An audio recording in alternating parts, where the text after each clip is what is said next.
Branches ఉన్నాయి కదా, ఇవి ఎప్పటికప్పుడు తీసేస్తూ ఉండాలా? ఇది పెరగాలంటే మనకి మంచి ప్రశ్న అండి. 1/3 of the plant 1/3 of size ఎప్పటికప్పుడు తీసేసుకుంటే మంచిది. అంటే అక్కడ వరకు అంటే కట్ 30 అడుగులు అనుకోండి, ఆ. 30 అడుగులు ఉందనుకోండి ఎక్కువ, ఓకే. కింద నుంచి 30 అడుగులు ఉందనుకోండి, 1/3 అంటే 10 అడుగులు, 10 అడుగుల వరకు కట్ చేయొచ్చు, ఎక్కువ కట్ చేయకూడదు. ఇది 30 అడుగులు పెరిగినాక పైనుంచి 10 అడుగులు కట్ మీకు చేసుకోవాలి. ఎగ్జాంపుల్, ఫర్ ఎగ్జాంపుల్ 9 అడుగులు ఉందనుకోండి, ఆ. 3 అడుగుల వరకు కట్ చేసుకోవచ్చు. Okay, okay. ఎప్పుడైనా దాని సైజ్ అప్పుడు మనం ఫస్ట్ కట్ 2 ఇయర్స్ కట్ చేసుకోవటం- చేయకూడదమ్మా. ఓకే. ఫస్ట్ 2 ఇయర్స్ దాన్ని ఏం ముట్టుకోకూడదు మనం. అది ఎస్టాబ్లిష్ అయ్యి అది బలం పుంజుకునే దాకా దాన్ని ఏం ముట్టుకోకూడదు. 2 ఇయర్స్ తర్వాత మనం నెమ్మదిగా చేయొచ్చు. అప్పుడు ఇది పెరుగుతుంది మనకి. ఇలా చేసి ఎయ్యాలి. అప్పుడు మనకి ఇది బాగా ఇది పెరుగుతుంది బాగా అన్నమాట. ఫ్లో అవుతుంది. లేకపోతే ఊరికే దాన్ని అలాగ అలవ్ చేస్తే దాని ఇష్టం పెరుగుద్ది. మామూలుగా కూడా మనం ప్రూనింగ్ చేయాలి ఆ ప్రతి మొక్కకి అని చెప్పేసి చెప్పుకుంటాము. అలాగే నేనేమనుకుంటానంటే చిన్న టేక్ మొక్కకి ఇక్కడ బ్రాంచ్ సైడ్ బ్రాంచెస్ తీసేస్తేనే కూడా అలాగే చేస్తాం. దానికి బాగా పెరుగుతుంది అంటారు కదా.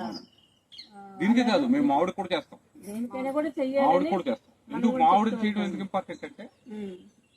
మామిడి మనం దాని యొక్క ఫలసాయం కోసం పెంచలేదు పరమేశ్వరుడు. మామిడి దేనికి పెంచు, దీనికి సపోర్ట్ గా పెంచుతాం. దీన్ని ఊరికే ఆక్యుపై చేసేసి దాన్ని ఎక్కువ చేయడానికి దానికి ఛాన్స్ ఇవ్వమా. అయినా కూడానండి ప్రూనింగ్ చేస్తే కాయ కోసుకుని అందుబాటులోనే ఉంటది. పైదాకా పెరగనివ్వటం కూడా ఇప్పుడు లేటెస్ట్ కాదండి. ఎవరు కూడా అందరు ప్రూనింగ్ చేస్తున్నారు మొక్కని, మామిడి మొక్కను కూడా చేస్తున్నారు. ఇది పెద్ద సబ్జెక్ట్ కొంచెం. ప్రూనింగ్ చేసి ఇది మీరు చెప్పిన పర్పస్ ఏమనుకోకండి, అలాగే పర్లేదు. దానికోసం చేయరు ప్రూనింగ్. ఉమ్. ప్రూనింగ్ దేనికోసం చేస్తామంటే మొక్క యొక్క బలం పెంచడానికి. అవును. ఏమండి? ఇప్పుడు ఫర్ ఎగ్జాంపుల్ చిన్న ఎగ్జాంపుల్, ఇప్పుడు ఎలా ఉన్నాం కదా, ఈ మధ్యలో ఆకులకి ఉమ్. పై ఆకుల యొక్క నీడ పడిపోతుంది. నీడ పడిపోతుంది. అందువల్ల ఆ ఆకులు అవి చేయాల్సిన పని చేయలేకపోగా, ఉమ్. ఏమండి, ఉమ్. అంటే ఇంట్లో 4 కుర్రోళ్ళు ఉన్నారు, ఉమ్. ముగ్గురు మా సోమవారపోతులాగా తిని ఇంట్లో కూర్చున్నారు, ఒకడే పని చేస్తున్నాడు. అప్పుడు ఆడ ముగ్గురు వీడు బాధ్యత బర్డనే కదా, పడ్డనే కదా. అలా తయారవుతున్నాడు. ఇవన్నీ బ్రాంచెస్ ఆ బ్రాంచెస్ తీసేసి మనం ఏం చేయాలంటే ఈ కింద అట్లకి బలం లైటింగ్ పడేలా చేయాలి. లైటింగ్ పడితే ఈ ఫోటో సక్సెస్ చేయగలం. అలాగే మళ్ళీ కొంచెం ఆ లేయర్ లో ఉంచుతాం, మధ్యలో తీసుకుని మళ్ళీ అట్ల పైన మళ్ళీ కట్ చేస్తాం. అలాగే చేస్తే సైన్స్ టెక్నికల్ గా అనమాట. దానివల్ల ఏమవుతుంది, దీని బద్దం తగ్గుతుంది, ఫోటోసిన్సిస్ బాగా పెరిగి మొక్క మళ్ళీ నెక్స్ట్ సీజన్ వచ్చినప్పుడు చాలా బలంగా తయారై ఉంటుంది.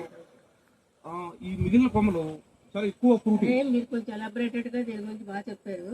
నేనేంటే సింపుల్ గా ప్రూనింగ్ చేయటం వల్ల ఏముందంటే మొక్కకి పర్పస్ ఏదైనా ఒకటే, మీరు చెప్పిన అల్టిమేట్ అది అందరికీ అర్థం కాదు కాబట్టి సిపుల్ గా మాట్లాడు నేను కూడా మీ అంత సబ్జెక్ట్ నేను అగ్రికల్చర్ కాదు, కానీ నేను ఇందులో దిగాను కాబట్టి నేను నేర్చుకుంటూ వచ్చాను.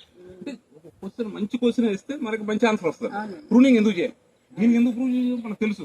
మామిడి మొక్క ఎందుకు ప్రూవ్ చేయాలి, ఎన్ని కొమ్మలు ఉంటే ఆయన కాయలు కాసేస్తాయి కదా.